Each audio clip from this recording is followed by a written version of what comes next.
Hi, thank you for having me. We're all feeling terrified of what's coming. I not only have my dear colleagues in Gaza and friends, but I also have my family there. Contact with them has been very choppy. Yesterday, Israel imposed a full siege on Gaza, cutting water, electricity, entry fuel, including internet lines. So, hence why we've not been able to be in touch as much as we've been wanting to. The situation is dire. And the decision to collectively punish an entire population is cruel. I've been on calls to colleagues and my in-laws, and they've said this time around the bombardment was constant and the worst that they've ever seen. My nephews, all they've known in their very young lives is a blockade and wars. They won't go anywhere without their mother, even inside their own home. They said it feels like a constant earthquake because of how much the buildings are swaying. The family sleeps together in the same bed so that if they die together. There's nowhere to escape in Gaza. Very few already crammed shelters. There's not enough resources or money to be able to cross through Rafah crossing in Egypt. And all crossings, of course, with Israel have been closed. Our colleague shared that Gazans, as you heard in the previous report, entire buildings collapsed on entire families. They can hear people crying at the top of their lungs for help, but medical teams have been finding it very difficult to access these people because of so much destruction on the street.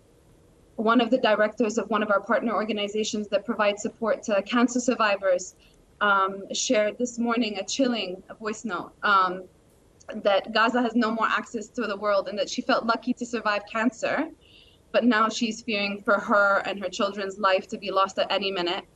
Last night, her house was bombed and she's now sheltering with family and friends. She really hopes that this message will reach the world today.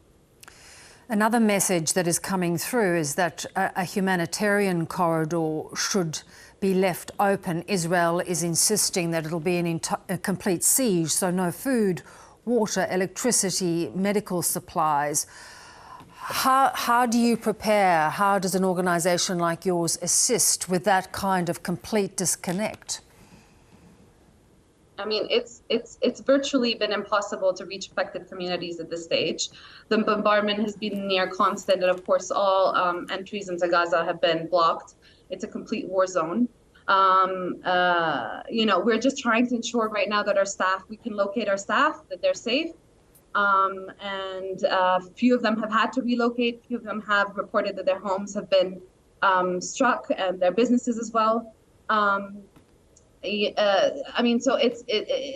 having a big conversations within the humanitarian country team about humanitarian corridors, and we support any call for that being made, because it's essential that, if and when we have access, that we are there to support, distribution of trucked water, food packages, hygiene kits, repair damaged infrastructure. But, more than that, aid is only a bandage on deep wounds.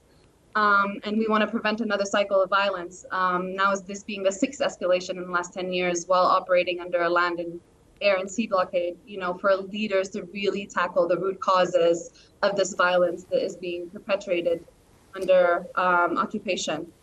Do you feel that, of course, with Hamas carrying out an attack like this, that only then gets into that ongoing cycle, as you point out? I mean, do people, the civilians of Gaza and the occupied territories, do they support Hamas now, or how do they feel about this attack? I mean, I am not in a position to respond as to whether who is Hamas or not in Gaza. I just like to highlight that there's 2.2 million people. A lot of them are civilians who are living under blockade and have nowhere to flee right now. And this is what we should be, focusing on, and we find the shocking images appalling. And we've condemned all violence on all sides, and we recognize how heinous, the crimes committed were. But at the same time, Oxfam, did forewarn in previous reactions of this crisis unfolding, and that the situation in Gaza and the West Bank has been at the brink under 57 years of military occupation and a 16-year blockade. So we have called on all parties accountable to cease the fighting, to cease the violence, to call for a ceasefire, and also for accountabilities for all parties that, have been involved. Yeah. Well, I hope you can get in touch with your colleagues. It's going to be a very difficult couple of weeks and potentially months. Bushra, thank you so much. Thank you so much for having me. Bye.